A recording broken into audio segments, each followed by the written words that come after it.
آج کھلی گمراہی میں ہیں، اور ان کو حسرت و افسوس کے دن سے ڈرا دو جب بات فیصل کر دی جائے گی اور وہ غفلت میں پڑے ہوئے ہیں اور ایمان نہیں لاتے۔ ہم ہی زمین کے اور جو لوگ اس پر بستے ہیں ان کے وارث ہوں گے، اور ہماری ہی طرف ان کو لوٹنا ہوگا۔ اور کتاب میں ابراہیم کا ذکر کرو، بے شک وہ نہایت سچے تھے، پیغمبر تھے۔ جب انہوں نے اپنے باپ سے کہا کہ ابا، آپ ایسی چیزوں کو کیوں پوچھتے ہیں جو نہ سنیں اور نہ دیکھیں اور نہ آپ کے کچھ کام آ سکیں؟ ابا، مجھے ایسا علم ملا ہے جو آپ کو نہیں ملا، تو میرے ساتھ ہو جائیے، میں آپ کو سیدھی راہ پر لے چلوں گا۔ ابا، شیطان کی پوجا نہ کیجیے، بے شک شیطان اللہ کا نافرمان ہے۔ ابا، مجھے ڈر لگتا ہے کہ آپ کو اللہ کا عذاب آ پکڑے تو آپ شیطان کے ساتھ ہی ہو جائیں۔ اس نے کہا کہ ابراہیم، کیا تو میرے معبودوں کے خلاف ہے؟ اگر تو باز نہ آئے گا تو میں تجھے سنسار کر دوں گا اور تو ہمیشہ کے لیے مجھ سے دور ہو جا۔ ابراہیم نے سلام علیکم کہا اور کہا کہ میں آپ کے لیے اپنے پروردگار سے بخشش مانگوں گا، بے شک وہ مجھ پر نہایت مہربان ہے، اور میں آپ لوگوں سے اور جن کو آپ اللہ کے سوا پکارا کرتے ہیں ان سے کنارہ کرتا ہوں اور اپنے پروردگار ہی کو پکاروں گا۔ امید ہے کہ میں اپنے پروردگار کو پکار کر محروم نہیں رہوں گا۔ اور جب ابراہیم ان لوگوں سے اور جن کی وہ اللہ کے سوا پرستش کرتے تھے الگ ہو گئے تو ہم نے ان کو اسحاق اور اسحاق کو یعقوب بخشے اور ہر ایک کو پیغمبر بنایا، اور ہم نے ان کو اپنی رحمت سے بہت سی چیزیں عنایت کی اور ان کا ذکر جمیل بلند کیا۔ اور کتاب میں موسیٰ کا بھی ذکر کرو، بے شک وہ ہمارے برگزیدہ تھے اور رسول تھے، نبی تھے، اور ہم نے ان کو طور کی داہنی طرف سے پکارا اور باتیں کرنے کے لیے نزدیک بلایا، اور اپنی مہربانی سے ان کو ان کا بھائی ہارون پیغمبر بنا کر عطا کیا۔ اور کتاب میں اسماعیل کا بھی ذکر کرو، وہ وعدے کے سچے اور رسول تھے، نبی تھے، اور وہ اپنے گھر والوں کو نماز اور زکوٰۃ کا حکم کرتے تھے اور اپنے پروردگار کے ہاں پسندیدہ تھے۔ اور کتاب میں ادریس کا بھی ذکر کرو، وہ بھی نہایت سچے تھے، نبی تھے، اور ہم نے ان کو اونچی جگہ اٹھا لیا تھا۔ یہ وہ لوگ ہیں جن پر اللہ نے اپنے پیغمبروں میں سے فضل کیا، یعنی اولاد آدم میں سے، اور ان لوگوں میں سے جن کو ہم نے نوح کے ساتھ کشتی میں سوار کیا، اور ابراہیم اور یعقوب کی اولاد میں سے، اور ان لوگوں میں سے جن کو ہم نے ہدایت دی اور جنہیں برگزیدہ کیا۔ جب ان کے سامنے ہماری آیتیں پڑھی جاتی تھیں تو سجدے میں گر پڑتے اور روتے رہتے تھے۔ پھر ان کے بعد چند ناخلف ان کے جانشین ہوئے جنہوں نے نماز کو ضائع کر دیا اور خواہشات نفسانی کے پیچھے لگ گئے، سو ان قریب ان کو گمراہی کی سزا ملے گی۔ ہاں، جس نے توبہ کی اور ایمان لایا اور عمل نیک کیے تو ایسے لوگ بہشت میں داخل ہوں گے اور ان کا ذرا نقصان نہ کیا جائے گا، یعنی ہمیشہ کی بہشتوں میں، جس کا اللہ نے اپنے بندوں سے وعدہ کیا ہے کہ جو ان کی آنکھوں سے پوشیدہ ہے۔ بے شک اس کا وعدہ نیکوکاروں کے سامنے آنے والا ہے، وہ اس میں سلام کے سوا کوئی بےہودہ کلام نہ سنیں گے، اور ان کو صبح و شام کھانا ملے گا۔ یہی وہ جنت ہے جس کا ہم اپنے بندوں میں سے ایسے شخص کو مالک بنائیں گے جو پرہیزگار ہوگا۔ اور فرشتوں نے پیغمبر کو جواب دیا کہ ہم تمہارے پروردگار کے حکم کے سوا اتر نہیں سکتے۔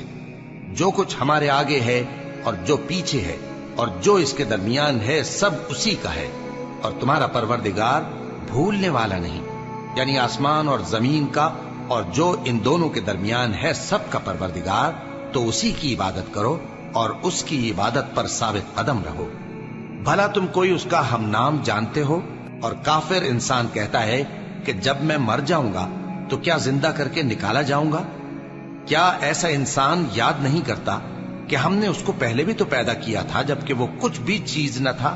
سو تمہارے پروردگار کی قسم، ہم ان کو جمع کریں گے اور شیطانوں کو بھی، پھر ان سب کو جہنم کے گرد حاضر کریں گے اور وہ گھٹنوں پر گرے ہوئے ہوں گے۔ پھر ہر گروہ میں سے ہم ایسے لوگوں کو کھینچ نکالیں گے جو رحمان کے مقابلے میں سخت سرکشی کرتے تھے۔ پھر ہم ان لوگوں سے خوب واقف ہیں جو اس میں داخل ہونے کے زیادہ لائق ہیں، اور تم میں سے کوئی شخص نہیں مگر اسے اس پر گزرنا ہوگا، یہ تمہارے پروردگار پر لازم ہے، مقرر ہے۔